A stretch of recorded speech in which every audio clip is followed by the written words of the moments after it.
خداوند آپ کے ساتھ ہو۔ ہفتے کے پہلے روز خداوند یسوع مسیح کا مردوں میں سے جی اٹھنا ایک نئی تخلیق کی بنیاد ہے۔ چاروں انجیل نویس جو ہیں وہ اس بات کی گواہی دیتے ہیں کہ خداوند یسوع مسیح جو ہیں وہ مردوں میں سے سبت کے اگلے روز جو ہیں وہ جی اٹھے ہیں۔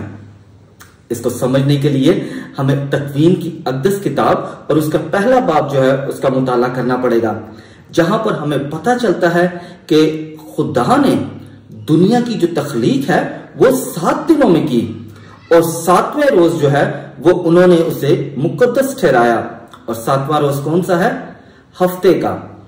اب دنیا کی تخلیق کا آغاز کب ہوا؟ اتوار کے روز۔ تو خداوند یسوع مسیح جب مردوں میں سے جی اٹھتے ہیں تو در حقیقت خداوند یسوع مسیح ایک نئی تخلیق کی بنیاد رکھتے ہیں، اور مقدس پالوس رسول بڑے واضح طور پر کہتے ہیں کہ ہفتے کا روز در حقیقت سبت ضرور ہے، مگر اس کا پھل جو ہے، یعنی خداوند یسوع مسیح مردوں میں سے زندہ ہو کر انہوں نے یہ قرار دیا کہ اتوار جو ہے وہ سبت سے بڑا دن ہے، یعنی ایک نئی تخلیق کی بنیاد رکھی گئی ہے۔